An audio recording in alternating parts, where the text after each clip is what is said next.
welcome back to the Glow Theory podcast. I'm your host, Jay Marie, and welcome to this episode. So in today's episode, we're going to be talking about becoming the woman that you used to pray for. So if you are in the middle of becoming, and you are growing in your silence, you have been through phases of just praying and crying and begging God, the universe, angels, whomever, to give you the things that you desired so deeply and to have a more settling, more calm life, or XYZ, whatever it is.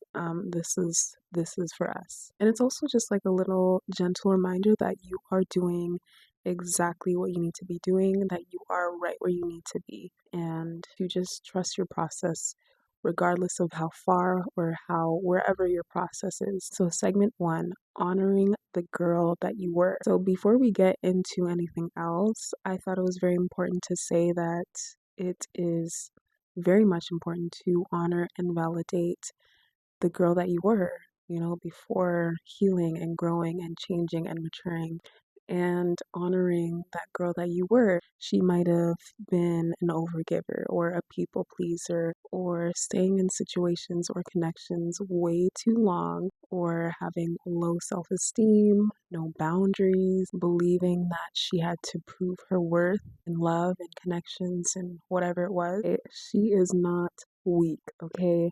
She deserves forgiveness too. She was learning with what she had. She did the best she could with what she had at the time, right? Because when you are in any state of being, you operate from that state of what you know and what you understand and what is in your environment. So that girl, she simply was just operating in whatever state of mind and being and frequency at the time, just on what she knew.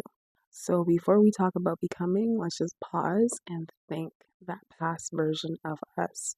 That girl, that little girl who was just struggling, who did not know any better at the time. She did her best, right? And I feel like sometimes when we are in seasons of growing and healing and maturing and changing as people, we tend to look at the past and cringe and, kind of like, oh my God, or just being really unforgiving and not giving yourself grace because you didn't know better at the time. You only knew what you understood at the time being. Hence why you're cringing right now. Hence why you're like, why the fuck did I do that? Why was this like this? It happened exactly how it was supposed to. Now you're in this season where you can look back like, damn, I really, I really did that.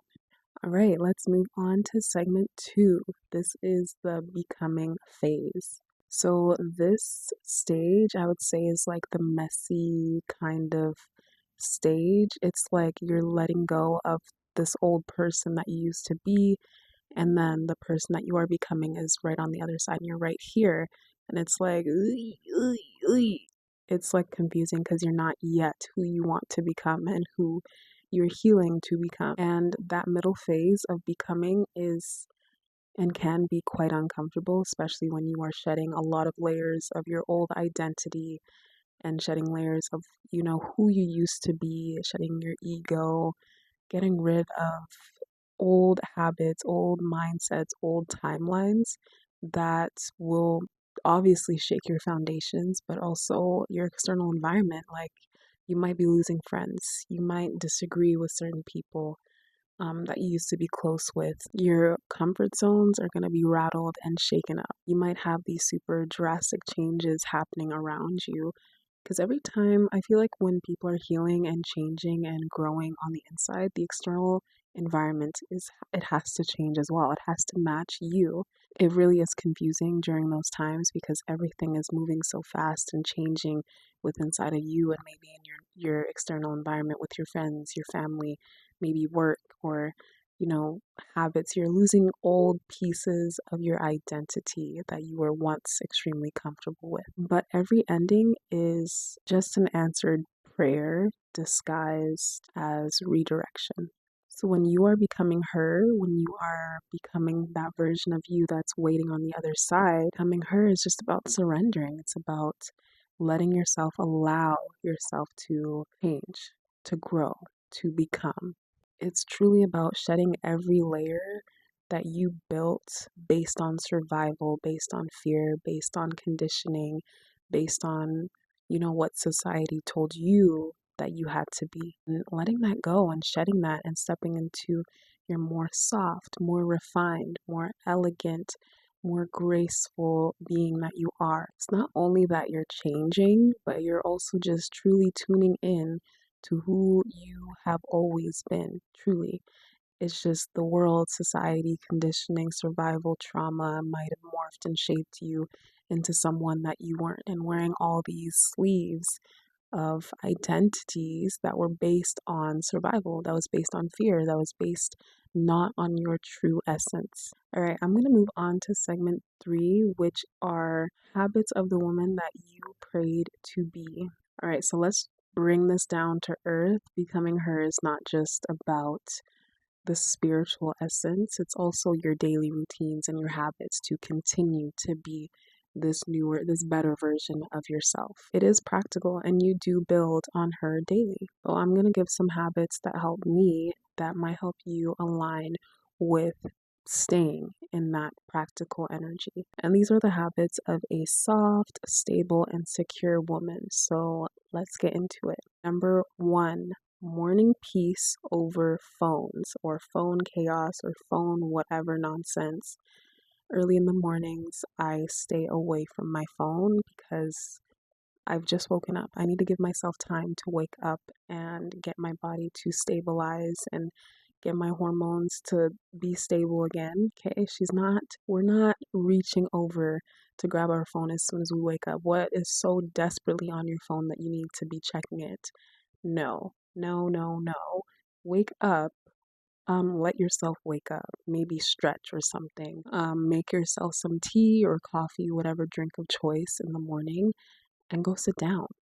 Relax, breathe, maybe journal, sit with your thoughts, because there's nothing that important that's on the phone unless someone is dying, okay? This has been something very important for me. It's just helped me with, being stable in my mornings because when I wake up, I like to stretch. I like to do some light yoga. I like to meditate a little bit. I like to drink my teas in the morning. Even on my days off, I will literally go sit, journal, read a book, or sit on my balcony and just people watch. All right, number 2, romanticize your routines. When you are romanticizing your routines, they're not chores that you have to do, so it feels more aligned. It feels more sensual when you are turning them and romanticizing them and making beauty out of your routines and treating them like acts of service for yourself. For example, lighting up candles around your home, playing soft music while you're doing your skincare, drawing yourself a bath and, have dim lighting, candles, piano music playing. So it's turning those ordinary tasks into a ritual, into something that's healing and something that comes from a place of love and grace and beauty. It just brings that calm energy. That's what we want. Number 3, speak to yourself like you would to someone that you love.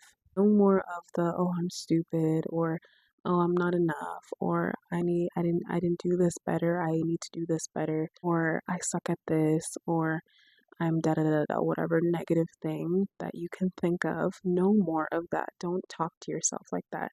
Your subconscious and your brain picks up on that. It doesn't recognize what is reality and what is a joke. So anytime you say these negative things about yourself, it is getting picked up in your brain, in your subconscious, and that sticks with you. And when you are constantly repeating that, it will start to reflect not just on the inside, but on the outside and your external world, because that's low frequencies. We don't want to align with that. So every day affirm to yourself that, you know what, I am proud of myself. And if you did fuck up on something, you know what, I'm learning. I'll do better next time. Or I am grounded. I am guided. Everything works out for me. Affirm positive things. Why would you say negative things? Like, that was something that I had to work out of the habit of because I used to say just a lot of like stupid shit to myself that were just unkind, and switching to affirming and being more kind with myself and speaking kindly to myself. It's made me feel extremely good about myself. It's made me help with building security within me and in general with how I see myself now. It's like when I look in the mirror, it's like, yes, love you, love me, love this life. Because words, we understand that they're spells, and whatever you are saying, you are just wishing upon yourself. So speak kindly to yourself. Number 4, protect your energy like it's diamonds, like it's gold bars. Okay, we are no longer entertaining chaos just to feel connected or to, kind of relate to people that be like gossiping or, yelling or whatever fuck shit like that. We walk away quietly when the peace is disturbed, okay? If someone is bothering your peace, if someone is hurting you in any type of way or saying bad things about you or doing any hidden and just doing anything that is not in your favor or that's not kind to you, just walk away. We don't cause a whole entire stir up of drama. We don't try and do none of that shit because there's no point. Everyone has a choice, an intentional choice to act and be and behave in certain ways, and that if that doesn't align with you, walk away.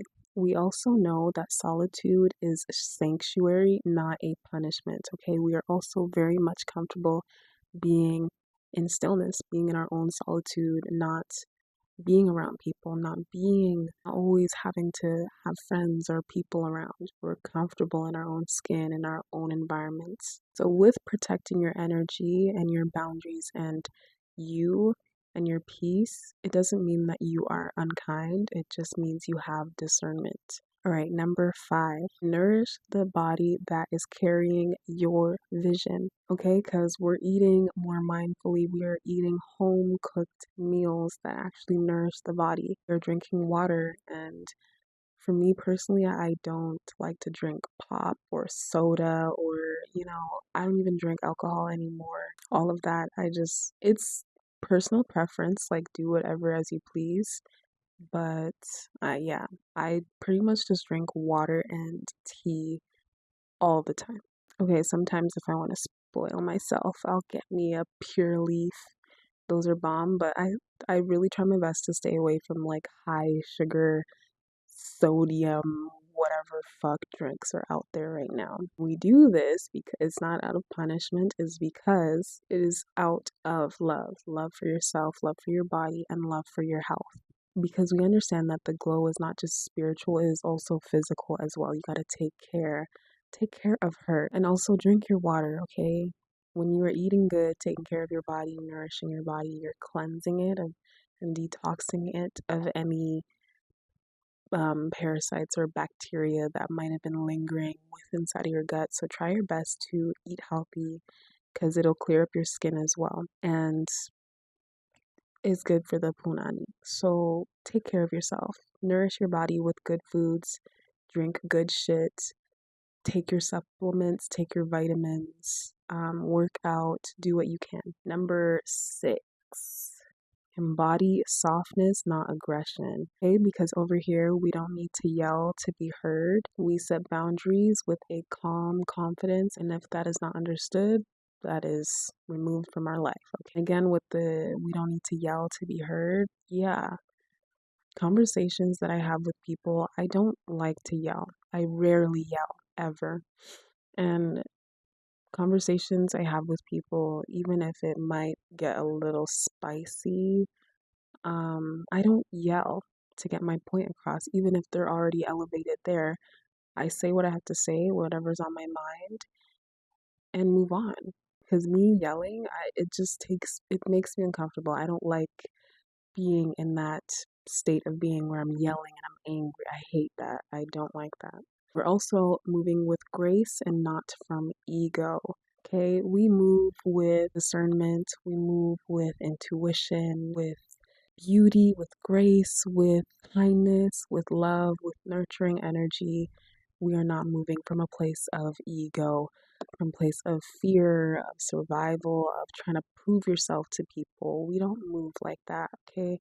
We move from a place of understanding ourselves and knowing who we are and we are firm about who we are. Because at the end of the day, we understand that our softness is a superpower. This world, unfortunately, really praises the masculine energy and just not being soft and being rigid and hard and aggressive. We live in a patriarchy where it's very much male, men centered. We all know the reasons, but it's unnatural for a woman. It's unnatural to be in her masculine, hard, aggressive energy. And sometimes society conditions women to really be hard and rigid and cold and tough in order to prove themselves. That is moving from ego, that is not truly aligned. All right, we're going to move on to number 7, which is the end of the day gratitude. So, for example, before bed, I like to journal and I like to write down 10 things that I'm grateful for, or whatever, on whatever, literally whatever I'm grateful to eat every day. I'm grateful to shower with clean water. I'm grateful for my clean bed sheets, my clean clothes. I'm grateful for the opportunity to be safe and to be in a safe environment. I'm grateful for learning. I'm grateful for my education. I'm grateful for the things that are aligning for me.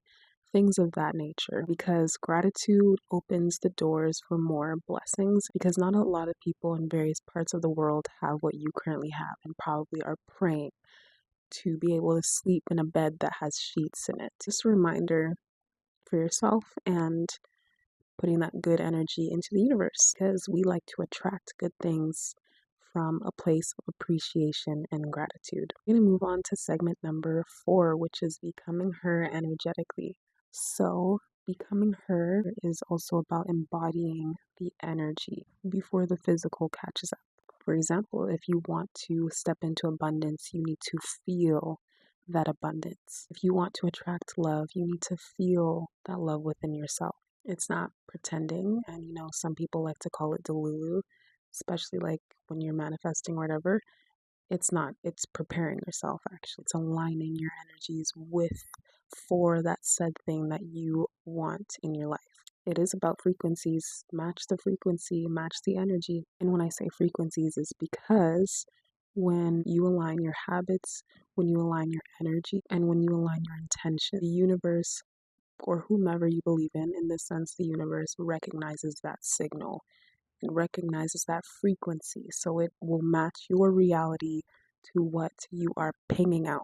So becoming her energetically, I want to be more this. I want to feel more this. I want to do more of this. Align yourself with that energy. Imagine it in your brain to imagine yourself as the woman that you want to ultimately become. Align yourself with those goals, those energies, and those intentions, and feel it. Feel like you have it, because you do. You just need to align yourself with that. Okay, we're going to move on to segment number 5, which are affirmations for the woman that you are becoming. So, affirmations that I began doing as I was changing and, changing from and stepping more into the woman that I wanted to become. I started telling myself, you know what, I am everything that I did pray for. Peace is my new normal. My glow, it comes from within. I'm grounded, I'm graceful, I'm guided, I'm protected. I am love. I embrace who I am with gratitude every step of the way. Every version of myself, I embrace it with gratitude and with love. Because at that point, you're not waiting to become her. You are already her in motion when you are affirming and saying, I am this, I am that. You are, period. You are this, you are that. So that brings us to the end of this podcast. I just want to say thank you so much for listening to this episode. I hope this resonated with the ladies that it needed to reach out to. Just a reminder that you are that answered prayer, okay? Just keep doing what you can to affirm that within yourself, to believe it within yourself, to align your actions and your habits to be the woman that you are claiming to be, the one that's you've been praying for. Thank you for tuning into this episode. Do not forget that I also have a Spotify as well, so you can listen to me if you don't want to see my face, but that's okay. Thank you so much for listening. Take care. I'll see y'all in the next episode. Bye.